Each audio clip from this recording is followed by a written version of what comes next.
Should I wrap each piece individually, or is layering them with paper enough for you?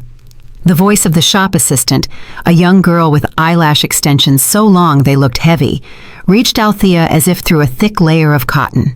Althea, a neurosurgeon with 10 years of experience, felt less like a life-saving doctor today and more like a lemon that had been squeezed completely dry. She had just spent 7 hours at the operating table dealing with an aneurysm that refused to cooperate. But Althea had prevailed, just as she always did. She blinked, trying to clear the fog of exhaustion, and looked down at the counter. On it sat delicate, ivory-colored porcelain with a gold rim. It was the exact set Dante had mentioned 6 months ago while flipping through a vintage lifestyle magazine. "Wrap each one separately, please," she said, leaning her elbow against the glass display case. "It is a gift for my husband, for our anniversary." "Oh, congratulations!" The girl brightened up, her hands moving nimbly with the packing paper. "Is it a big one?" 7 years, Althea replied. "The copper anniversary, I think. Or maybe wool. I always get those mixed up." "It is definitely copper," the girl chirped. "That means you need something durable. But porcelain? It might be fragile, but if you take care of it, it lasts for centuries. This set, for instance, is from the 1950s. Can you imagine how many people have had tea from these cups and what they talked about?" "Well, I hope they did not break any dishes during their arguments," Althea said with a faint smile. The small antique boutique in downtown Atlanta smelled of old paper and expensive perfume. However, the scent did not come from the clerk, but from the only other customer in the shop, a frail, elderly woman in an old-fashioned hat with a veil. She had been standing in the corner for at least 10 minutes, seemingly hypnotized by a shelf of hand-painted saucers. "That will be $450, the girl announced, tucking the last cup into a box embossed with the boutique's logo. Althea reached into her bag for her wallet. Her fingers trembled slightly from the lingering tension of the surgery. She pulled out $500 bills. "Do you have change, or should I use a card?" "Oh, our terminal went down about 30 minutes ago. I am so sorry," the girl said, spreading her hands apologetically. "Cash would be better. I actually have plenty of small bills in the drawer right now." Althea handed over the money. The girl took the bills, slid open the cash drawer, and began counting out the change, the plastic dividers clicking loudly. At that exact moment, the silence of the shop was broken by the creak of a floorboard. The elderly woman, who until then had seemed like a permanent fixture of the interior, moved away from the display case as silently as a ghost. She walked past Althea toward the exit, but suddenly came to a dead stop. Althea felt the woman's gaze on her, and in an instant, the stranger leaned in close to her ear. "Do not take the change from her," she whispered. The voice was quiet, but so clear and commanding that Althea flinched. "What?" Althea turned around, looking at the strange woman in confusion. "Are you talking to me?" The old woman did not answer. Instead, with quick, steady fingers, she snapped open her vintage handbag and pulled out several bills. She shoved the money directly into Althea's hand. "Here, this is exactly $50. Take your box and leave right now." "Wait, I do not understand." Althea tried to hand the money back, but the elderly woman squeezed her palm with a hand that felt dry and burning hot. "Do not touch the money from that register. It has been washed in tears." Althea stood there in utter bewilderment. The situation was absurd. Her exhaustion rushed back with renewed force, stripping away her will to resist. She turned to the shop girl. The clerk was standing there with a handful of bills, her face even whiter than the porcelain she had just packed. The girl's eyes were wide, staring at the old woman with undisguised shock. "I have the change right here," Althea muttered, following a strange impulse. She tucked the old woman's bills into her own wallet. "Thank you. I will just take the box." "Of course," the clerk whispered. Althea picked up the heavy box and walked out into the humid evening air of the city. The breeze hit her face, clearing her thoughts slightly. "Wait, ma'am!" she called out, looking around, but the sidewalk was empty. Or rather, it was full of people rushing toward the train station. But the woman in the veiled hat was nowhere to be seen. It was as if she had simply evaporated. "Well, that is just great," Althea sighed. "I am officially overworked. I definitely need a vacation." She set the box down on a bench, opened her wallet, and pulled out the bills the stranger had forced on her. 2 20s and a 10. They looked perfectly ordinary. Or did they? Between the bills, something white caught her eye. Althea used her nail to fish out a tiny piece of notebook paper folded into quarters. She unfolded it and saw sharp, slanted handwriting written with heavy pressure. "Look where the renovation is, 404-555-0196. Althea's heart skipped a beat. What renovation? Whose number was this?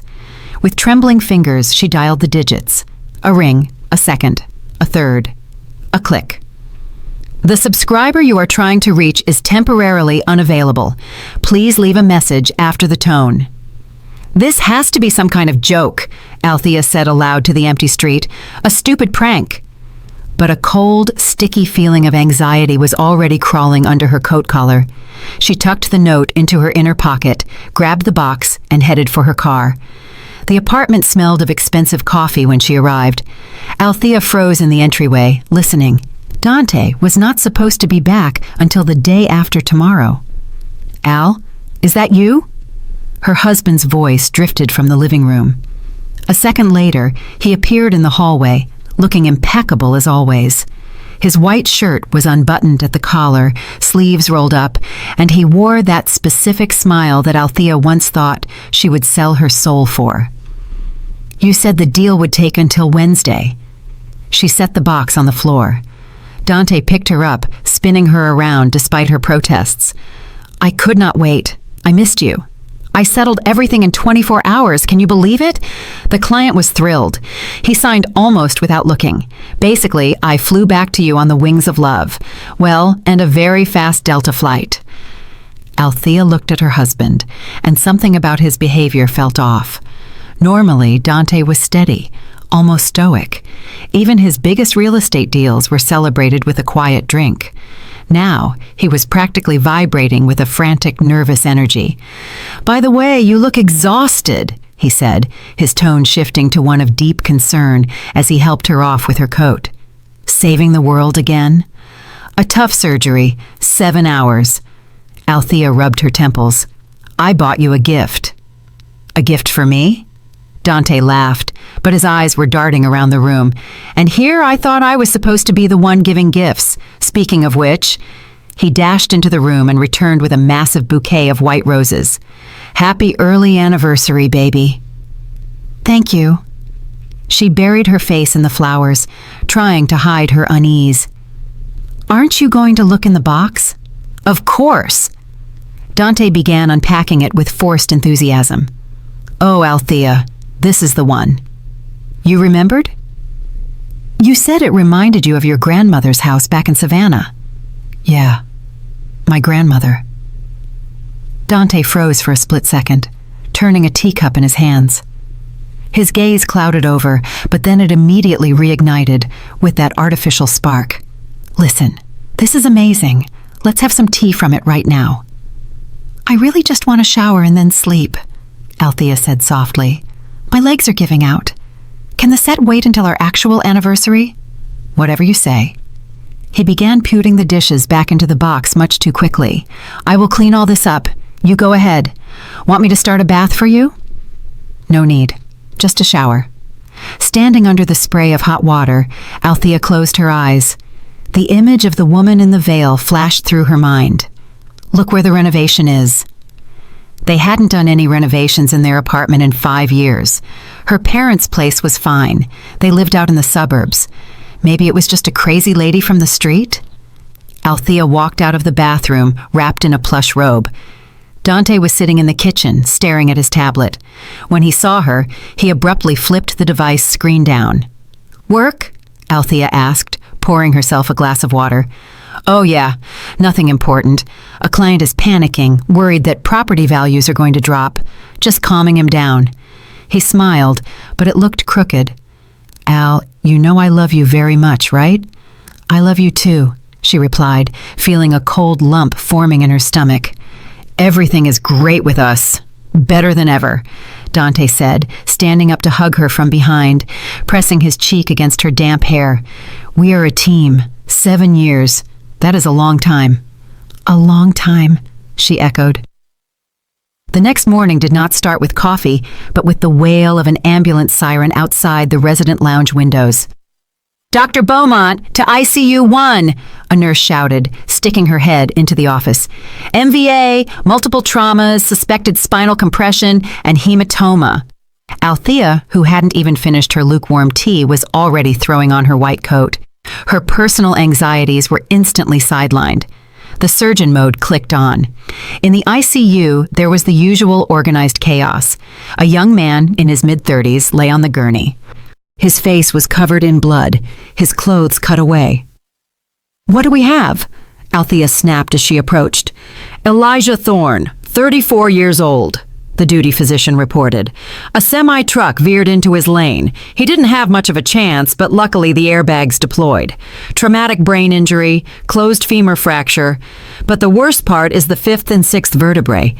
No sensation in his legs. She leaned over the patient. He was conscious, but in deep shock. His brown eyes were unfocused, his lips barely moving. Where is she? He whispered. Were you with a passenger? Althea checked his pupils with a penlight. Kayla, my daughter. She was at school. I was supposed to pick her up. The patient tried to sit up, but a grimace of agony twisted his features. Easy, easy. Stay still. We will take care of everything, Althea said, placing a steady hand on his shoulder. The most important thing right now is you. We are going to the OR. No. Call her. He was struggling to breathe. Call Margaret Sterling at Social Services. Kayla is alone. She has no one else. We will call her, I promise. Start the anesthesia, Althea commanded. Fast. The hematoma is pressing. The surgery seemed to last forever. For 10 hours, Althea rebuilt his spine, piece by agonizing piece. It was surgical jewelry work, requiring superhuman focus. She forgot about Dante, the strange old woman, and the note. There was only the operating microscope, the titanium plates, and the life of this man in her hands. Blood pressure is dropping, the anesthesiologist yelled 4 hours in. Althea, we are losing him. More epinephrine, more plasma. Her voice rang out like steel. Elijah, do not go. Do not you dare. You have to pick up your daughter. Hold on. And he held on. When Althea finally stepped out of the OR, it was deep into the night. Her legs were aching, and her back wouldn't straighten. She pulled off her surgical cap, letting her hair fall over her shoulders.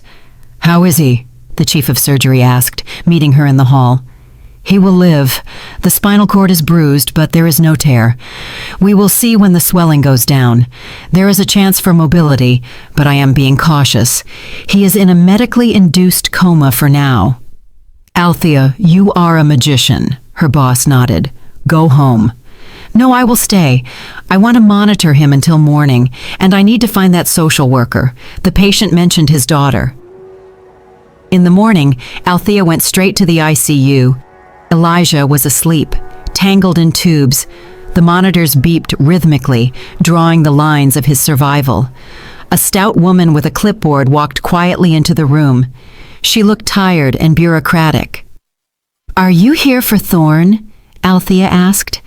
Yes, I am Margaret Sterling from Social Services. The woman sighed, adjusting her glasses. They told me about the poor soul. He was so worried about his girl before he went under. Kayla, where is she? At New Dawn. Where else? Margaret replied matter-of-factly, opening her file.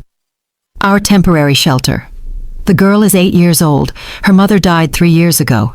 No other relatives. Elijah grew up in the system himself. So while Dad is in here, the girl is with us, and if he ends up paralyzed... Margaret trailed off, looking pointedly at Althea.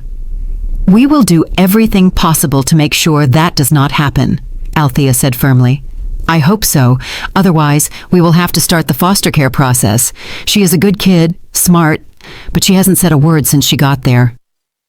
Althea felt a sharp pang in her heart. She had no children of her own. Years of treatments, failed IVF cycles, everything had been in vain. Dante always said he wasn't upset, that they were happy as a pair, but Althea knew the way he looked at other people's kids at the park.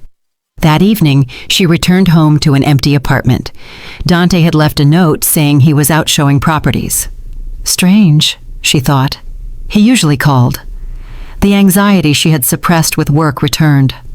Althea sat on the sofa and picked up her husband's tablet, which he had surprisingly left on the coffee table. She knew the passcode, their wedding anniversary.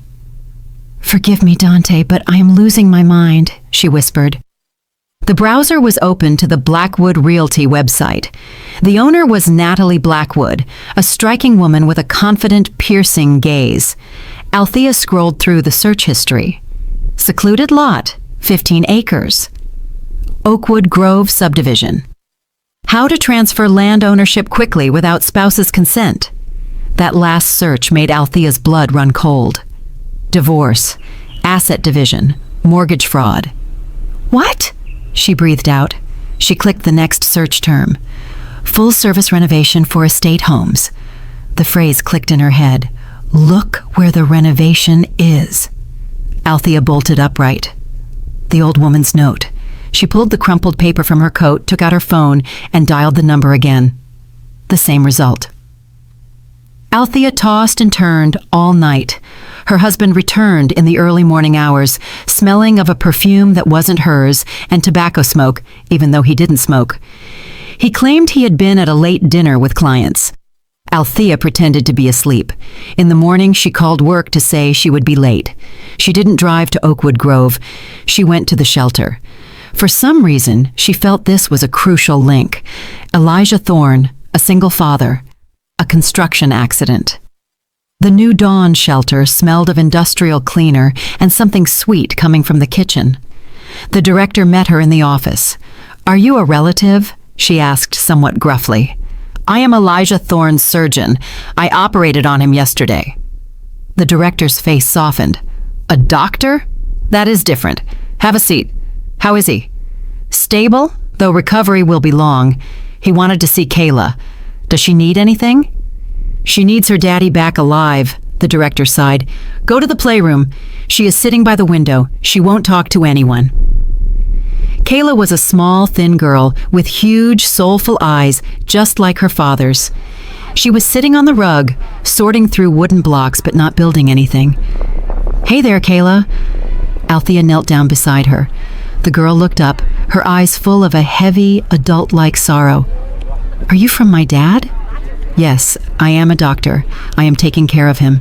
He is sleeping right now, but he is very strong, and he is going to get better." "He promised me a doll," Kayla said. "A porcelain one, like my mom had."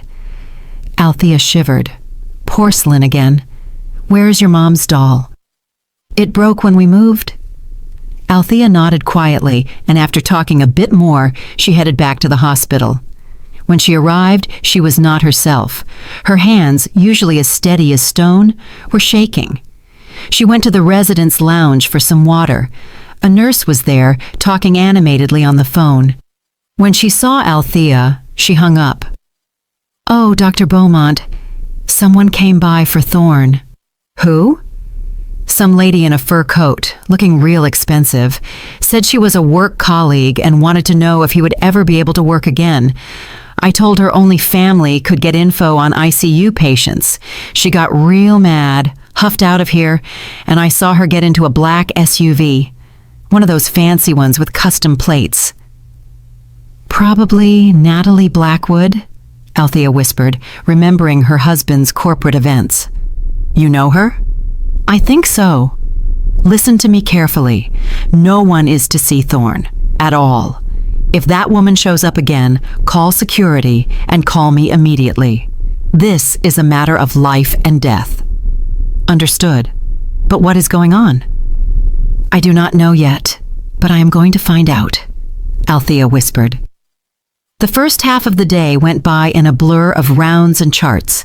Around noon, the nurse came running back into the lounge, out of breath. "Dr. Beaumont! Thorne is fully awake. He can feel his toes." Althea smiled for the first time that day. "Prepare him for transfer to a private room. I will be there soon." She entered the room quietly. Elijah was lying there with his eyes open, staring at the ceiling. Hearing her footsteps, he slowly turned his head. "Where am I?" His voice was like the rustle of dry leaves. "You are at the university hospital," Althea said softly. "There was an accident, a bad one, but the worst is over." He frowned, trying to gather his thoughts. Panic flared in his eyes. "The accident, the truck." He swallowed hard. "I do not remember a truck. I remember an impact, but not on the road. Do not push yourself. I am your doctor, Althea Beaumont. I performed your surgery." At the mention of her last name, a shadow crossed the patient's face. He jerked as if he had been shocked and tried to pull his hand away. "Beaumont?" he whispered suspiciously. "Are you related to Dante?" Althea didn't lie. "He is my husband. But I am here as your doctor. I saved your life for 10 hours straight. And by the way, I saw Kayla today." The daughter's name acted like magic. The suspicion in Elijah's eyes turned into desperate hope. "Kayla, is she okay?" "She is fine. She's staying at a shelter for now, but I saw her this morning. She's waiting for you. She's a brave girl." Elijah closed his eyes, and a single tear rolled down his temple. "Thank you," he whispered. "I have to tell you something. It is important. In case I do not make it." "Stop it. You are going to make it," Althea interrupted firmly. Elijah opened his eyes again. This time, there was resolve in them.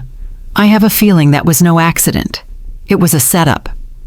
"Tell me everything you know," Althea said, pulling a chair close to the bed. The man took a deep breath. "I am a civil engineer. I was the site foreman for Oakwood Grove. Ever heard of it? The luxury subdivision?" "Yes." "Luxury," Elijah scoffed, then winced in pain. "Cardboard boxes and pretty wrapping. The developer is a firm called Blackwood Realty. Natalie Blackwood is the owner, and your husband Dante was my direct supervisor from the client side." Althea clenched her hands so tightly her knuckles turned white. "And?"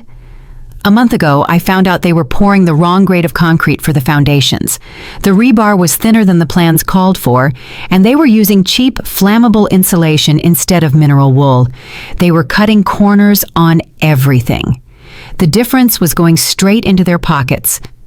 We are talking millions, but the scariest part is the soil. It is unstable.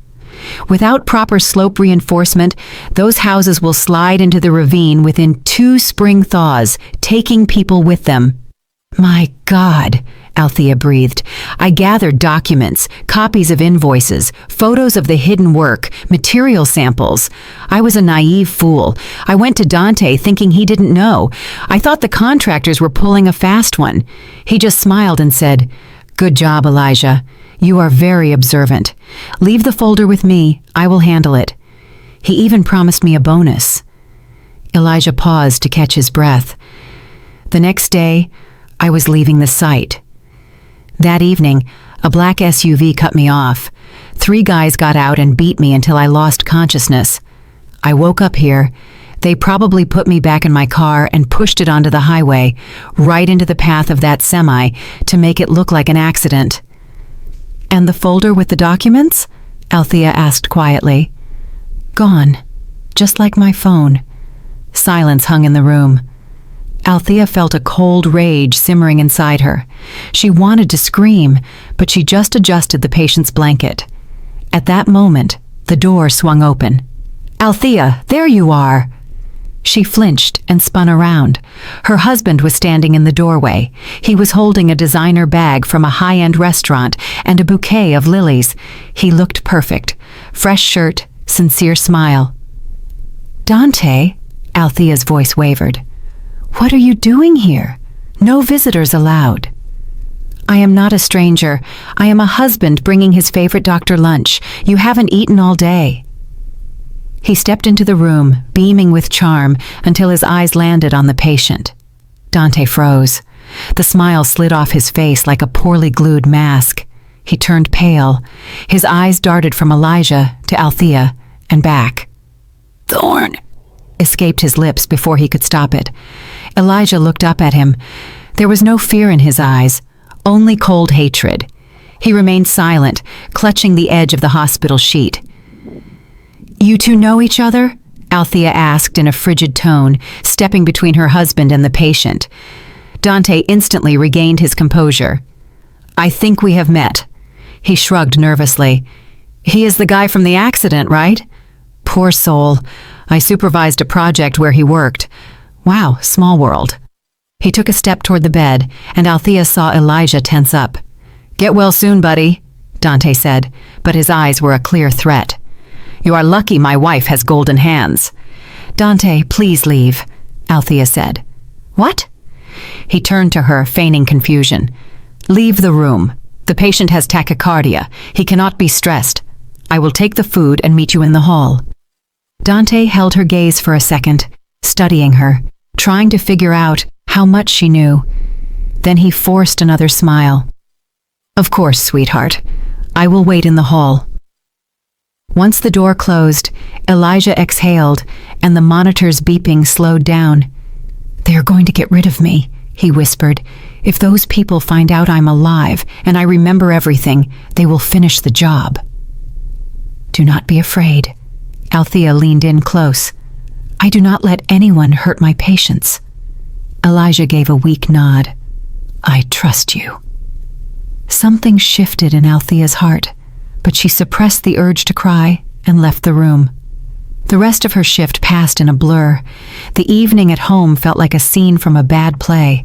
Dante was pacing back and forth, nervously fiddling with his cufflinks. Althea sat at the table, mechanically chewing a salad she couldn't taste. "You are acting strange today," Dante started, stopping in front of her. "Silent all evening." "I am tired. A tough patient, you know that." "That Thorn guy," Dante narrowed his eyes. "You spent almost an hour in his room before I showed up. What were you talking about?" "His condition? His prognosis? His daughter is all alone, Dante. He is worried." "Ah, the daughter," Dante sneered. "Such touching concern. But you do not worry about your husband. Our anniversary is right around the corner, and you are running around after this loser." "Loser?" Althea slowly raised her eyes. "Why did you call him that? You said you barely knew him." Dante faltered, but then immediately went on the offensive. "Because normal men do not get hit by trucks and leave their kids as orphans. I am tired of this, Althea.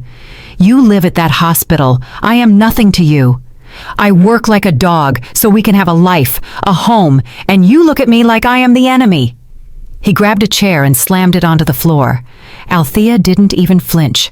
She looked at the man she had lived with for 7 years and saw a stranger. "You are not working like a dog.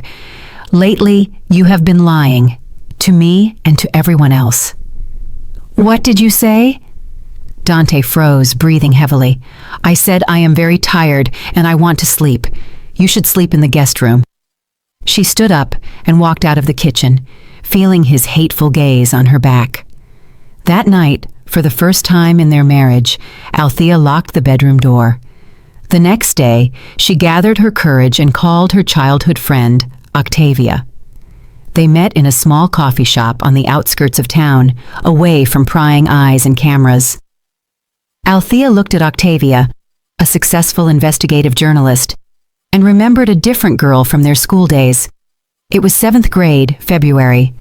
A gray, slushy day. Althea had found Octavia in the back corner of the gym, shaking with silent sobs. Next to her was a Valentine's card, crudely cut from cardboard. It said, "Pigs do not get love. Stay in the pen, fat Octavia."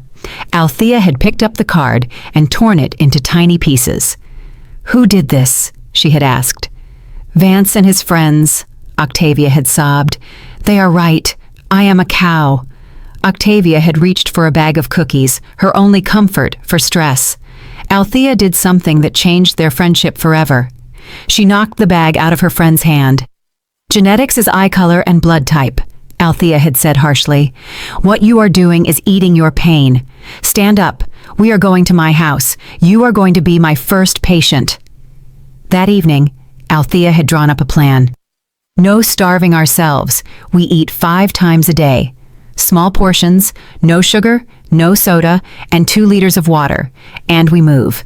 Every morning, we run at 5:30. By 9th grade graduation, Octavia had lost 30 pounds. She had walked into the assembly in a navy blue dress, and the fear was gone from her eyes. When that same boy Vance tried to make a joke, Octavia had looked him up and down and said loudly, "Vance, I got fit and pretty. You are still just a jerk with crooked teeth. You cannot build brains in a gym." The room had erupted in laughter. Now, that same sharp woman was listening to Althea's story without interrupting. "Well, well," Octavia breathed when Althea finished. "I had heard Blackwood Realty was shady, but this? Attempted murder is big league crime, but we need proof. Elijah's word against Dante's reputation means nothing. They will just call him brain damaged from the accident."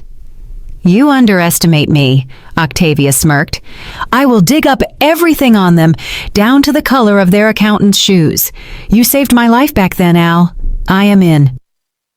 That evening, Octavia called. Her voice was buzzing. "Althea, sit down. I looked into Natalie Blackwood. She and your Dante have known each other for 15 years. They were in the same business program at Georgia State. And get this, they had a shell company together 10 years ago. They were laundering money from public tenders." 10 years, Althea whispered. "We have been married for 7. That means they never really broke up. You were a convenient shield, a successful realtor, and a doctor wife, the perfect image. Natalie is his real partner, in business and, I am sorry to be blunt, in bed. She is the beneficiary of all his deals. All the assets he supposedly buys for clients often end up with straw men connected to her." Althea felt her world crumbling, but instead of tears, a cold resolve took over. "What do we do?" "Hide that patient, Elijah. If they realize he is talking, they won't stop. Getting to him in a hospital is easy. One wrong IV bag and boom, heart failure." Althea planned the rescue mission like a spy operation. She visited an old friend, a retired notary named Mrs. Sterling. "So, the girl is in a shelter and the father is in danger?" Mrs. Sterling asked, adjusting her glasses. "A bad business, but we can fix it. Temporary guardianship. I will help you draft the papers. We will say you are a long-time family friend." In one day, Althea had the documents. The chief of surgery, who respected her immensely, signed off without asking questions. That evening, Althea organized a private transport for Elijah. "Where are we going?" Elijah asked as he was loaded into a private ambulance. "To a rehab center called The Pines," Althea whispered. "It is miles away in another county. They have private security, and no one knows you are there. I have paid for the first month." "Althea," he squeezed her hand. "Why are you doing this? I am a stranger. And Dante? Your husband?" "He stopped being my husband the moment he decided a life was worth less than a piece of land," Althea replied coldly. Dante didn't notice Elijah was gone until the next day. He came home in a rage. He came home. "Where is he?" he roared, before even taking off his coat. Althea was in the living room, reading. Next to her, curled up on the sofa, was Kayla. The girl woke up, looking terrified. "Quiet down, you will scare her," Althea said. "What child is this?" Dante froze, staring at the little girl. "Is that Thorne's kid? Have you lost your mind?" "This is my home too. She is here legally. I have temporary guardianship." Dante's face turned purple. He stepped toward the sofa. "Where is your father? Where did your new mommy hide him?" Kayla hid her face in her hands. "Do not you dare." Althea stood up. She was shorter than him, but she seemed to tower over him now. "Do not speak to her like that." You are going to tell me what to do? Dante grabbed her shoulders. You are playing with fire, Althea. Natalie will crush you. Where is Thorne? Get your hands off me. Althea's voice rang like steel. She looked him in the eyes with such contempt that Dante involuntarily let go. I know everything about Oakwood Grove, the forged inspections, the materials, what you did to Elijah's car, and I know about your mistress. Dante backed away. You are lying. Try me, Althea smirked. If a single hair on Elijah's or Kayla's head is touched, a folder with copies of everything Elijah gathered goes straight to the district attorney. It was a bluff. She didn't have the folder. But Dante didn't know that. Fear flickered in his eyes. He stormed out of the apartment, slamming the door so hard the windows rattled. Dr. Althea? Kayla asked quietly. Is he going to hurt us? No, honey. Althea hugged her. He is a coward, and we are strong. The next day, Octavia called. I found a witness, a guy named Vance Gentry. He worked as a mason at Oakwood Grove. They stiffed him on his wages, and he is pissed. He is scared, but he agreed to talk if we keep him anonymous. They met Vance in an old industrial zone. I do not want trouble, he muttered. Those people have friends everywhere. They are the ones who will have trouble when we put them away, Octavia said, turning on her recorder. Elijah was a good foreman, Vance began. He and Dante had a huge fight in the trailer. Then Elijah went for his rounds, and Natalie Blackwood's car pulled up. I saw them both messing with Elijah's car. Dante took a thick blue folder and gave it to Natalie. She gave him a fat envelope. Then they were under the hood. I am no mechanic, but that evening Elijah drove away and, well, everyone knows what happened. A blue folder, Althea whispered. They had taken the evidence before the crash. Returning home, Althea remembered the elderly woman in the shop. How did she know? Look where the renovation is. She drove back to the antique boutique. The display window was dark. Workers were taking down the sign. A for lease sign hung on the door. She stepped into the fabric shop next door. Excuse me, Althea asked the clerk. Did the antique shop close? Yeah, moved out overnight. The clerk quit, said she was done. The owner is some collector from New York. What about the elderly lady in the hat? Is she the owner? No, the clerk said. She just hung around. She used to stare at that porcelain set in the window. She told me her son had one just like it. He was a builder. Died in a car crash 5 years ago. Said his brakes failed while he was coming from a job. She believed he'd gotten mixed up with some bad people. She called that porcelain blood-soaked. I haven't seen her since you bought it. Althea felt a chill. It wasn't just a warning. It was a cry for help from the past. Leona Sterling had seen her son's fate repeating in Elijah. Althea called Elijah. Elijah, we found out about the foreman who died 10 years ago. It wasn't an accident. They get rid of anyone who stands in their way. We need the originals of those documents. You said the copies were gone, but where are the originals? There was a pause. I knew you would ask, Elijah said. I do not trust digital files. Look at Oakwood Grove, house number 7. It is unfinished. In the basement, in the furnace room, the far wall. 3rd block from the floor, 2nd from the left. I didn't use mortar there. I used spray foam inside. It looks like solid concrete. There is a flash drive and a ledger inside. We are going, Althea said. The night was moonless. Oakwood Grove was shrouded in fog. Octavia parked in the tree line. Ready for some breaking and entering, partner? I am a surgeon, Althea said, pulling on a black beanie. Cutting things open is my job. Vance Gentry had helped them get past the gate.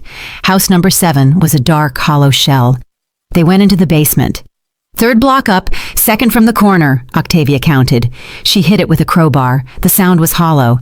Althea helped her, scraping her nails, feeling no pain. The block finally gave way.